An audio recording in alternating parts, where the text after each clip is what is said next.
नमस्कार, मैं विनय चचौंदिया आपका स्वागत करता हूं मैथ के एक टॉपिक पर जिसका नाम है ट्रेन या रेलगाड़ी। परीक्षा में इससे महत्वपूर्ण सवाल पूछे जाते हैं और एनटीपीसी, आरपीएफ और ग्रुप डी के लिए बहुत महत्वपूर्ण टॉपिक है। तो हम लोग बिना समय बर्बाद करे इस टॉपिक को प्रारंभ करते हैं। इस टॉपिक को पढ़ने से पहले हमें इसके एक या दो थ्योरेटिकल सवाल देखने पड़ेंगे। जैसे कहता है, जब कोई रेलगाड़ी किसी खंबे, व्यक्ति या किलोमीटर पत्थर को पार करती है। देखिए, रेलगाड़ी जाती है जब ट्रैक पर तो किसी व्यक्ति को भी पार करती है, किसी व्यक्ति को भी पार करती है, किसी किलोमीटर पत्थर को भी पार करती है और किसी खंबे को भी पार करती है। जब ये जो रेलगाड़ी की लंबाई के सापेक्ष जो चीजें नगण्य हैं तो उनको पार करती है, तो रेलगाड़ी द्वारा चली गई दूरी कितनी होगी? तो रेलगाड़ी द्वारा चली गई दूरी होगी रेलगाड़ी की लंबाई, रेलगाड़ी की लंबाई। यानी हमसे पूछेगा कि 500 मीटर लंबी एक रेलगाड़ी है, वो एक खंबे को पार करती है, तो रेलगाड़ी की लंबाई बताइए। तो रेलगाड़ी द्वारा चली गई दूरी बताइए। तो हम लोग कहेंगे रेलगाड़ी द्वारा चली गई दूरी कितनी होगी? 500 मीटर होगी। यानी रेलगाड़ी किसी भी खंबे, व्यक्ति या किलोमीटर पत्थर को पार करेगी तो उसके द्वारा चली गई दूरी बराबर रेलगाड़ी की लंबाई। जो भी रेलगाड़ी की लंबाई होगी वह ही उसके द्वारा चली गई दूरी मानी जाएगी। ठीक। दूसरा आता है कि रेलगाड़ी जब किसी प्लेटफॉर्म को, पुल को, सुरंग को या दूसरी रेलगाड़ी को पार करती है। देखिए, अभी क्या था, किसको पार कर रही थी? व्यक्ति, किलोमीटर, पत्थर। ये उसकी लंबाई के सापेक्ष क्या थे? 0 थे। लेकिन ये उसकी लंबाई के सापेक्ष बराबर है कि रेलगाड़ी किसी प्लेटफॉर्म को पार करे, किसी पुल को पार करे, किसी सुरंग को पार करे या किसी दूसरी रेलगाड़ी को पार करे, तो रेलगाड़ी द्वारा चली गई दूरी क्या होगी? तो रेलगाड़ी द्वारा चली गई दूरी बराबर होगी रेलगाड़ी की लंबाई, रेलगाड़ी की लंबाई प्लस प्लेटफॉर्म ऑब्लिक पुल ऑब्लिक सुरंग ऑब्लिक दूसरी रेलगाड़ी, इनमें से कुछ भी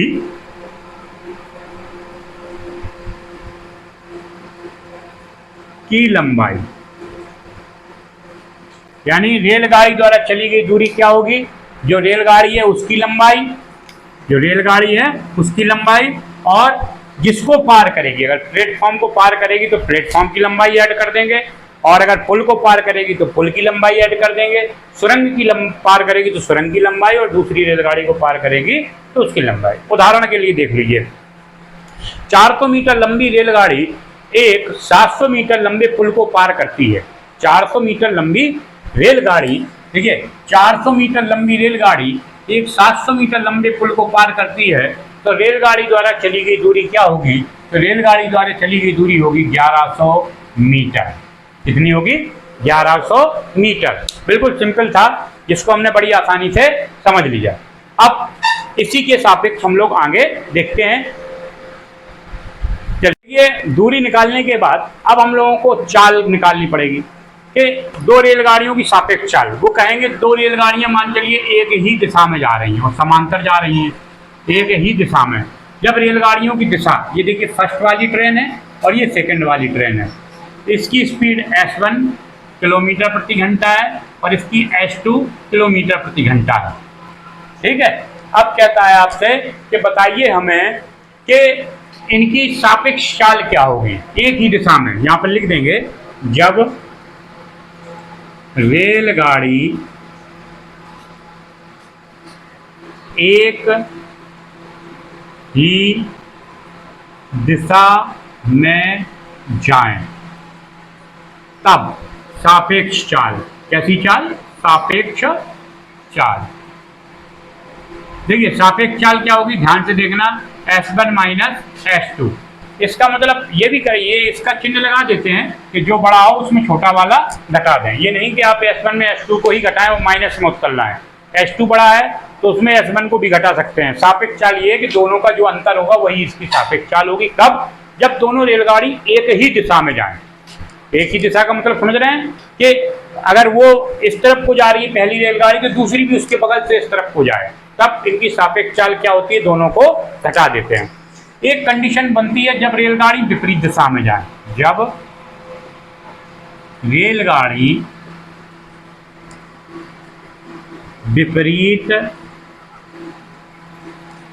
दिशा में जाए तो सापेक्ष चाल क्या होगी। देखिए विपरीत दिशा में क्या, एक इधर को और एक इधर को जाती नहीं है रेलगाड़ी की, आपकी एक इस तरफ को जा रही है और एक इस तरफ को, तब इनकी सापेक्ष चाल क्या होगी। सापेक्ष चाल क्या होगी इनकी, तो जब भी रेलगाड़ियां विपरीत दिशा में चलेगी तो इनकी सापेक्ष चाल क्या होगी, दोनों को जोड़ देंगे S1 प्लस S2। क्लियर। यानी कि जब भी रेलगाड़ियां एक ही दिशा में जाएंगी तो दोनों की सापेक्ष चाल, दोनों का अंतर, और जब भी रेलगाड़ियां विपरीत दिशाओं में जाएंगी तो उनकी सापेक्ष चाल, दोनों चालों का योग। अब इसी क्रम में हम लोग एक सवाल देखते हैं। चलिए देखिए, ये जो प्रश्न है आपको मैंने पहले एक टॉपिक अभी पढ़ाया, रेलगाड़ी अगर किसी खंभे को पार करती है, किसी क्या नाम आपके व्यक्ति को पार करती है, या किसी किलोमीटर पत्थर को पार करती है, तो रेलगाड़ी द्वारा चली गई दूरी बराबर रेलगाड़ी की लंबाई। मैंने ये बताया था आपको, रेल गाड़ी द्वारा चली गई दूरी बराबर रेल गाड़ी की लंबाई। मैंने आपको ये क्यों बताया था, मैंने आपको ये रूल बताया था, इसलिए ये फॉर्मूला यहाँ पर सूट करता है। अब सवाल इसी फॉर्मूले, अगर ये पता नहीं होगा तो आप ढूंढते रहोगे कि दूरी क्या है। तो देखिए एक रेलगाड़ी जिसकी लंबाई 170 मीटर है, तो इसके अकॉर्डिंग दूरी तो 170 मीटर आ गई, और चाल 45 किलोमीटर प्रति घंटा है, तो रेलगाड़ी एक खंबे को पार करने में कितना समय लेगी। तो हमारे पास फार्मूला होता है चाल बराबर दूरी बटे समय। क्या होता है, चाल बराबर दूरी बटे समय। उसी फॉर्मूले के आधार पर हम इसको लगा लेंगे। तो समय बराबर क्या होगा, दूरी बटे चाल। तो समय बराबर, तो पहले दूरी कितनी हो जाएगी, आप कहोगे दूरी हो जाएगी आपकी 170 मीटर। कितनी हो जाएगी, 170 मीटर। तो हमारे पास समय बराबर क्या आ जाएगा, आप कहोगे समय बराबर आ जाएगा दूरी बटे चाल। दूरी कितनी है, आप कहोगे 170, चाल कितनी है 45, लेकिन ये जो 45 है ये किलोमीटर प्रति घंटा में है। किसमें है, किलोमीटर प्रति घंटा में, और ये किसमें है, मीटर में। तो इसको भी मीटर में बदलने के लिए क्या करेंगे हम लोग, हमने आपको बताया था जब पहले वीडियो बनाया था शुरू में, जब सबसे पहले वो पढ़ाया था क्या नाम समय दूरी, तो उसमें बताया था किलोमीटर को मीटर प्रति सेकंड में बदलने के लिए 5/18 का गुणा कर देते हैं, तो हो गया, ये भी मीटर प्रति सेकंड में बदल गया। तो यूनिट हमारी सेम हो गई। अब काटा पीटी का प्रोग्राम प्रारंभ करते हैं। इसको और सरल कर लेते हैं, तो 170, 18 कहाँ पहुँच जाएगा, ऊपर पहुँच जाएगा, नीचे क्या है 45 और क्या है 5। ठीक, 9 से कटा 9 दूनी 18, 9 से कटा 9 पना 45, 5 से कटाइए, 5 से कटा 5 3 15, 2 5 को 20। तो आपके पास कितना आ गया, आप कहोगे 4 दूनी 8, 3 दूनी 6 बटे 5 मीटर। ये सॉरी, ये क्या आ गया आपका, ये आ गया आपका सेकंड। इतने सेकंड में रेलगाड़ी उस खंबे को पार कर लेगी। आप भाग दे के देख सकते हैं इसका, अगर आपको भाग देने का मन है कि 5 एकम 5, कितना बचा, 1 बचा, तो 18 हो गया, 5 3 15, फिर 3 बचा। इतने सेकंड में रेलगाड़ी उस खंबे को पार कर सकती है। क्लियर, बिल्कुल सिंपल सवाल था और बड़ी आसानी से आपने इसको हल कर लिया। चलिए देखिए, ये जो सवाल है इसमें कहता है एक रेलगाड़ी जिसकी लंबाई 300 मीटर है और चाल 45 किलोमीटर प्रति घंटा है, यानी जो रेलगाड़ी है इसकी लंबाई 300 मीटर है, तो चाल भी उसकी दी है कितनी, 45 किलोमीटर घंटा।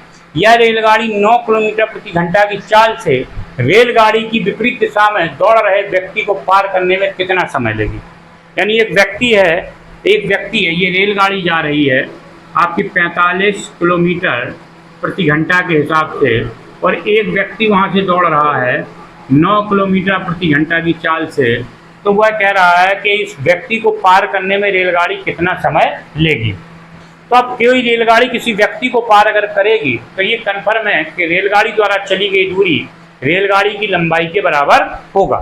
तो दूरी तो हमें पता चल गई, दूरी कितनी है? आप कहोगे दूरी तो पता चल गई, दूरी है 300 मीटर, 300 मीटर। और सापेक्ष चाल, क्योंकि दोनों एक दूसरे के विपरीत जा रहे हैं, तो सापेक्ष चाल क्या होगी? आप कहोगे सापेक्ष चाल दोनों की ऐड कर देंगे तो 45 + 9 किलोमीटर प्रति घंटा। ठीक, तो 45 और 9 कितना हो जाएगा? आप कहोगे 45 और 9 हो जाएगा 54। इसको हम लोग किस में बदल लेते हैं? मीटर प्रति सेकंड में। तो 5/18 मीटर प्रति सेकंड। ठीक, क्लियर? अब आप इसको हल कर लीजिए। अब पूछ क्या रहा है आपसे? आपसे कह रहा है हमें निकालिए आप पार करने में कितना समय लेगी, यानी समय पूछ रहा है। तो समय बराबर क्या होता है?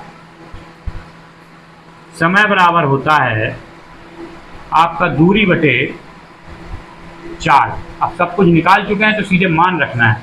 दूरी कितनी है आपकी? दूरी है 300 और चाल कितनी है आपसे कहेगा तो 54 × 5 और 18 कहाँ पूछ जाएगा? यहाँ। 18 का पहाड़ा सबको आता ही है, 18 या 54, तो यहाँ पर हमने 3 बार इसको काट दिया। और ये 3 से कितनी बार कटा? 100 बार। और 5 से कितनी बार कटा? 20 बार। तो समय आ गया आपका 20 सेकंड में वह रेलगाड़ी उस आदमी को पार कर लेगी। चलिए, और आपको ऐसा लगता है कि इस वीडियो से हमें कुछ मिलेगा तो आप चैनल को सब्सक्राइब अवश्य करें। और मैं आपको यह आश्वासन देता हूं कि यह वीडियो आपके एनटीपीसी और सीआरपीएफ और ग्रुप डी की परीक्षाओं के लिए अत्यंत महत्वपूर्ण होने वाला है। तो आज के लिए धन्यवाद। जय श्री राम।